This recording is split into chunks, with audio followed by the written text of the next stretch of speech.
मुस्लिम समुदाय के लिए मुहर्रम का बहुत महत्व होता है। इस बार मुहर्रम 20 तारीख से 29 या 31 अगस्त तक मनाया जाएगा। लेकिन इस बार इतिहास में ये पहला मौका है कि जब कोरोना महामारी के कारण अनुयायी सामूहिक रूप से मस्जिद में इकट्ठा नहीं हो पाएंगे। हालांकि धर्मगुरु सरकार से ये अपील कर रहे हैं कि गाइडलाइंस के साथ इस बार मुहर्रम मनाने की परमिशन दी जाए।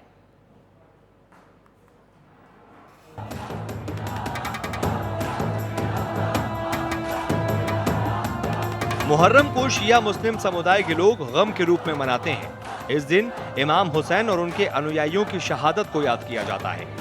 मुहर्रम पैगंबर हजरत मोहम्मद साहब के 72 साथियों की शहादत की याद में मनाया जाता है। हालांकि इतिहास में यह पहला मौका है जब कोरोना महामारी की वजह से अनुयायी सामूहिक रूप से मस्जिद में एकत्रित नहीं होंगे। राजधानी लखनऊ का विश्व प्रसिद्ध इमाम बाड़ा, जहां से अकीदतमंदों का जुड़ाव है, वहां भी मुहर्रम पर बड़ी संख्या में लोग जियारत करने पहुंचते हैं। वहां की तस्वीर भी कोविड-19 के प्रकोप के चलते इस बार बिल्कुल अलग नजर आ रही है। लखनऊ का इमाम बाड़ा ऐसे तो विश्व में अपनी एक अलग पहचान रखता है। लोग यहाँ पर पर्यटन स्थल के तौर पर घूमने आते हैं, लेकिन यहाँ पर यह अकीदतमंदों का भी एक अलग जुड़ाव है। यहाँ के लोग मुहर्रम में खासकर ज़ियारत करने इमाम बाड़ा पहुँचते हैं। इस बार इमाम बाड़े की तस्वीर थोड़ी सी जुदा ज़रूर है, क्योंकि कोविड का टाइम है, सारे नियम कायदे लागू किए गए हैं सरकार की तरफ से और ये कहा गया है कि सोशल डिस्टेंसिंग का पालन करना है। तो कई चीज़ों का बदलाव इस बार किया जा रहा है। करीब 1 महीना चलने वाले इस मुहर्रम में जो अकीदतमंद हैं वो ज़ियारत करने पहुँचते हैं, अज़ादारी होती है और ख़ासकर जो इमाम बाड़े की बात करें तो जुलूस उठते थे, एक बड़ा हुजूम नज़र आता था पिछले सालों तक। लेकिन इस बार माहौल ज़रूर बदला हुआ नज़र आएगा, क्योंकि जो सरकार ने नियम बनाए हैं उसमें भीड़ लगाना सबसे बड़ा जो नियम है वो पाबंदी रहती है। तो फिलहाल अभी इस इमाम बाड़े के अंदर हम आपको खड़े हैं और ये तस्वीर दिखाने की कोशिश कर रहे हैं कि इमाम बाड़े में मुहर्रम को लेकर तैयारी पूरी कर ली गई।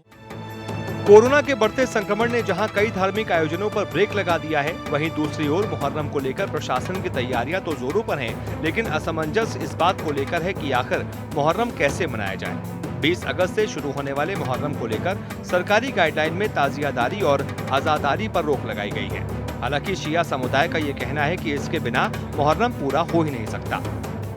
ऑल इंडिया शिया पर्सनल लॉ बोर्ड के सदस्य यासूब अब्बास ने कहा कि इस बार हुकूमत की तरफ से घरों के ताजिए रखने की परमिशन भी नहीं दी जा रही। देखिए, मुहर्रम को लेके जो तैयारियां हो रही थी वो ऑल इंडिया शिया पर्सनल बोर्ड ने अपनी एडवाइजरी जारी की थी और एडवाइजरी जारी करके ऑल इंडिया शिया पर्सनल बोर्ड ने ये चाहा था कि सोशल डिस्टेंसिंग के साथ में और WHO की गाइडलाइन और मराजा किराम की गाइडलाइन के साथ में मुहर्रम होना चाहिए। मगर बड़े अफसोस की बात है, जो हुकूमत की तरफ से जो गाइडलाइन आई है उसके अंदर ताजिए है कि घरों के ताजिए भी रखने की इजाज़त नहीं दी जा रही है। 21 साल लखनऊ में अज़ादारी के जुलूस बंद रहे, मगर 21 साल तक के घरों के ताजिए उठते रहे, मगर अब घरों के ताजियों के ऊपर भी पुलिस पाबंदी लगा रही है। इसको वो बहुत अफसोस की बात है, इसलिए कि अगर से किसी का जनाजा घर में पड़ा है, किसी की मैयत हो गई है, तो मैयत घर में नहीं पड़ी रहती, उसे दफन किया जाता है। वहीं दूसरी ओर भाजपा प्रवक्ता विनीत शुक्ला का ये कहना है कि कोरोना महामारी के चलते सभी समुदायों को गाइडलाइंस और सावधानी के साथ त्योहार मनाने होंगे और विशेष छूट की मांग किसी को नहीं करनी चाहिए। सभी के त्योहार हैं, चाहे वो हिंदुओं के त्योहार हों चाहे अन्य समुदाय के त्योहार हों।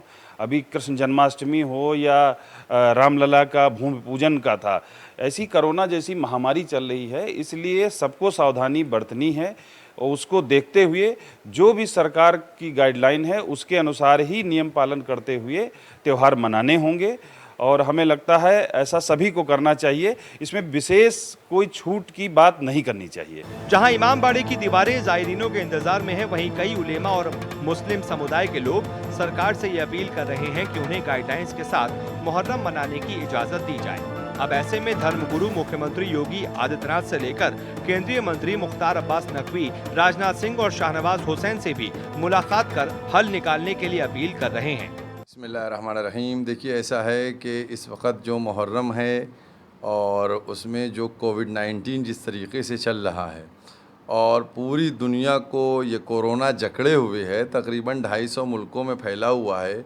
हर मुल्क में लाखों की तादाद में मरीज़ हैं और हज़ारों की तादाद में मर रहे हैं।